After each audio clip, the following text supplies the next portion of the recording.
Hi everybody, this is Kevin, and welcome back to another manga review. And today we are going to take a look at Vinland Saga Book 1, written, drawn, and created by Makoto Yukimura. And no other way around it, this book was awesome. I loved it. Has a nice blend of history in it, a lot of historical references, a lot of religious references with Christianity and pagans, history with the ancient Nordic people, Norse mythology and Vikings, and it was really quite good, as well as, you know, the high-flying fantasy of battling, dueling with swords, and I loved it. And what I find so interesting about these manga creators is that they really just take one, story and just tell it all the way through. You have Akira Toriyama, did all Dragon Ball and all that. You have Yukita Kishiro, who's done the Alita series. He's done like 3 different spin-offs with Alita. And then you have this Makoto Yukimura, who did a series called Planets from 1999 to 2004. And then after that, in 2005 to the last volume came out in November of 2019, Vinland Saga, which is still going on from what I understand. 23 volumes and across 11 books. They do the 2-in-1s. A lot of the manga publishers do that. You see how thick it is, just to cram it all in there and give you a nice bang for your buck. So I was debating like how I'm going to do this, because I mean, look at how big this book is. It's over 400 pages. And I'm just going to go over it real quick, show you some cool shots. In this, it takes place in the 11th century, precisely 1013 AD. And there are 16 chapters. You see at the beginning, for like all the plot dumps and information, the first chapter is 90 pages. And then he gets into a flow where it's like 20 pages, 20 pages, 20, and that whole thing. So he just kind of writes and draws to tell the story. He doesn't really have a set, like you see American comics, what are they, like 32 pages each or whatever? This is just telling a story. And the interesting about it too, so Vinland Saga is also an anime. It's got 1 season so far on Amazon Prime, and it's just subbed. It hasn't been dubbed quite yet.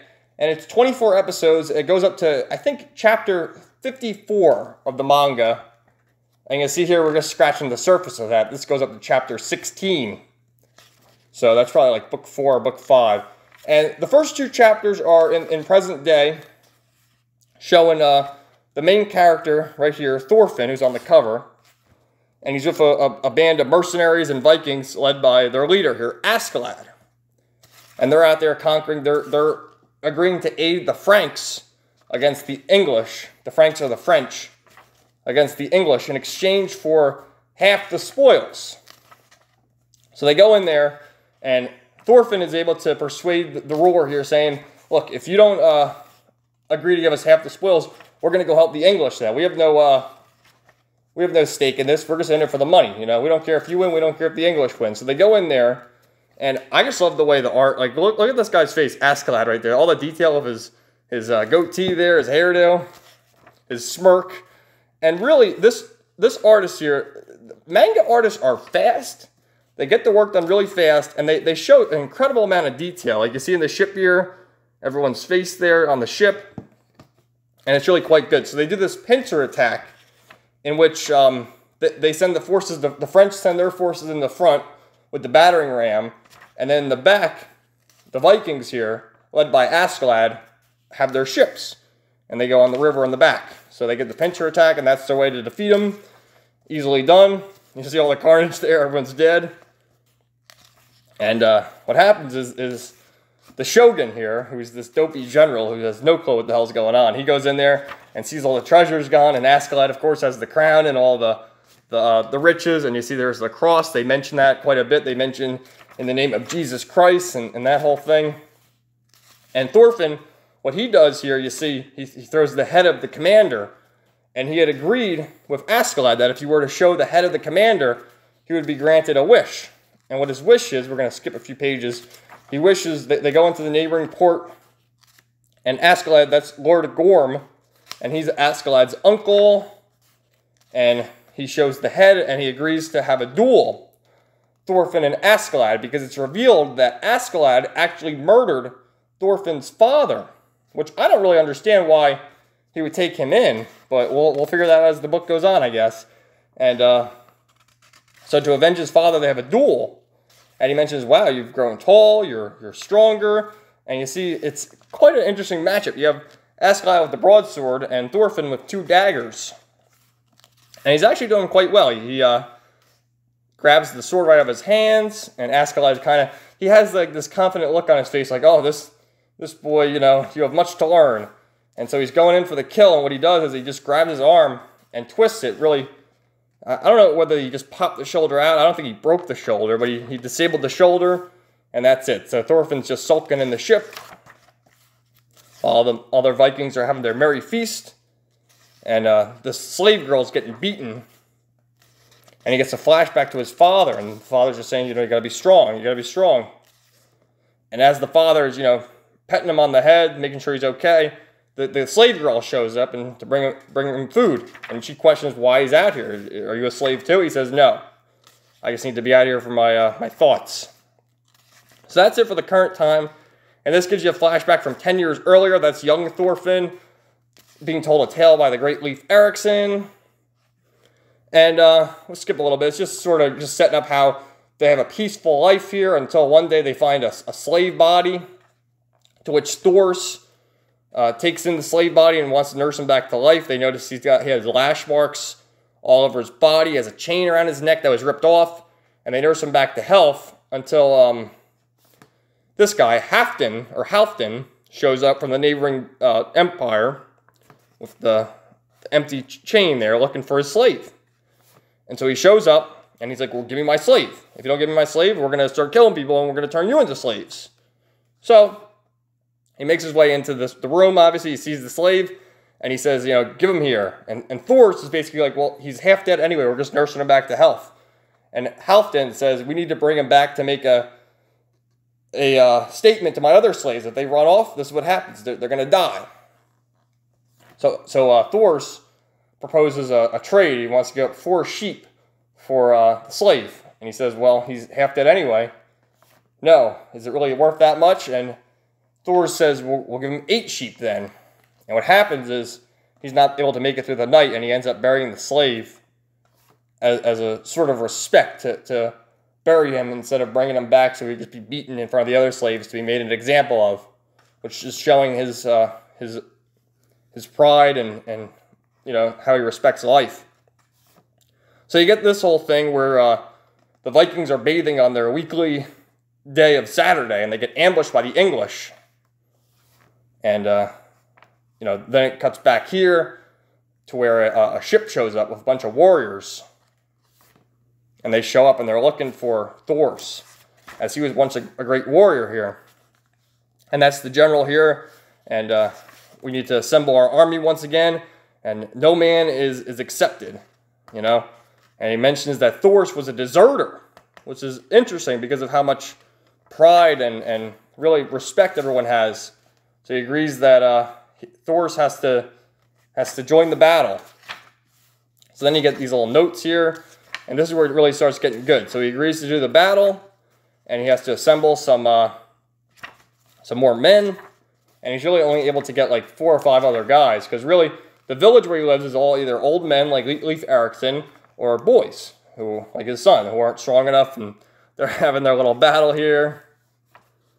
And then what happens, which is really interesting, they get the ships ready. And I want to show you this, which is really cool. When they set sail, you see there's 5 oars on the one side, and Thors has 1 giant oar, so he has the strength alone of 5 men, which is quite cool. So then that they see that Thorfinn is in the barrel, being stowed away, and he doesn't want to leave his father. And that man from before who recruited Thors is actually speaking with Askeladd, saying, you know, Askeladd, get your barbarians ready. You're going to kill Thors. We'll pay you a good price. And they're having the Texas standoff there. And Askeladd's just showing his dominance once more by having one of his men throw a spear, and it hits this curtain here and reveals a spy behind the curtain that was listening, showing how cunning and sneaky he is, I guess. And the artwork, I mean, Askeladd, his character design is really quite cool. I love the way that they draw his face and, you know, his goatee, and he always has like a smirk going on. And Thors is beating his boy, giving him a spanking, saying, you shouldn't be here, boy. What are you doing? and they're on their way. And what happens, so then it gives you this nice story about how he gets a flashback about he was a deserter, essentially, because he had the two children. He had Yelga and Thorfinn, and he said, I gotta be a family man now. So he kind of faked his own death so that he can go home, and that's why he's on this unknown village. And he keeps calm about the fact that he was a great warrior. So then Leif Erikson sees up top here that there's archers.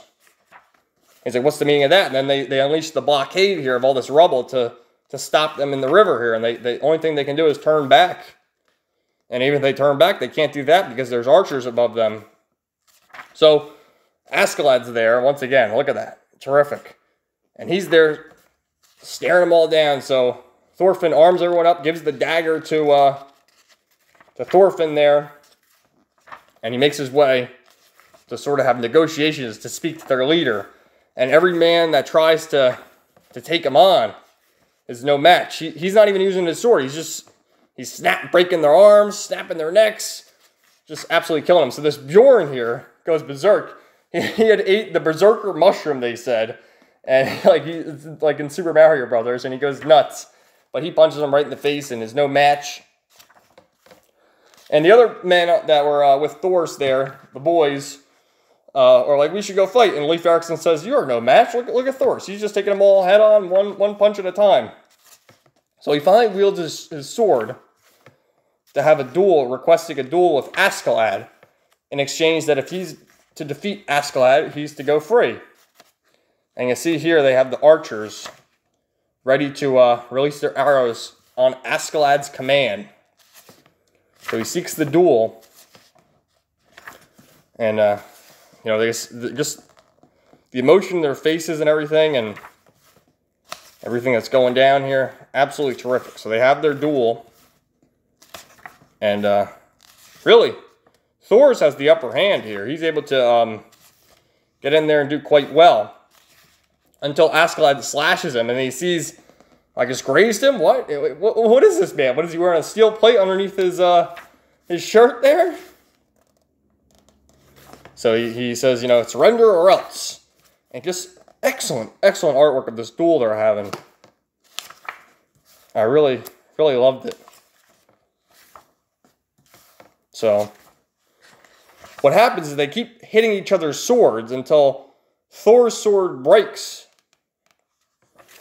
But then Thors is able to take Askeladd's sword, and Askeladd at this point realizes, oh, he meant for that to happen, to break his sword so that I wouldn't have a sword. How interesting is that? But then Thors won't kill him. He says, you need to surrender. I'm not going to kill you. I mean, just let us pass. What's the meaning of all this nonsense? So he's got him there, ready to deliver the finishing blow. And Askeladd's not really saying much. He says, you're mighty, but I'm mightier. Gives this great quote, a true warrior needs no sword. So Bjorn here, the guy who ate the super mushroom, is back, and he's like, what the hell is this nonsense? I'm going to kill the boy. And he takes Thorfinn hostage. And of course, that's his son. So he's like, you know, let my son go, please. So he throws the sword aside into the river and says, you win this duel. And you see Askeladd waves his hand there. And if you remember, they had all the archers waiting on top. And they throw all the arrows into Thors there. Unbelievable. But he's still talking. This reminds me a lot of the Lord of the Rings, when Boromir took all those arrows by the orcs, by the Uruk-hai, and was still standing to protect Merry and Pippin to the end there. And he says, you know, you won the duel. Drop my boy. And just leave my other men in peace, please. On his dying wish there. Absolutely terrific imagery there. So, the boy, Thorfinn, is a stowaway on their ship there. And he's just crying. And he has his dagger. And all the barbarians are drinking. And then the boy shows up there, Thorfinn. Well, what happened is they actually took Thor's ship.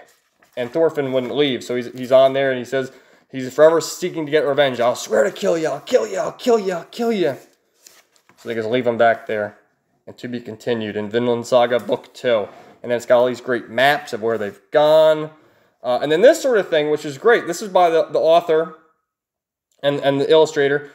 From the year 2003, him and his wife went to visit Iceland to learn more about Norse mythology. And I find that so interesting that he actually went to all these places to learn things about everything. And then there's, that's the character design of Askeladd with his sword and everything, and great drawing. And then at the end here, that's another side story that isn't pertaining to this. At the end there, he received an award for the Kodansha Manga award, and he decided to dress up as a Viking.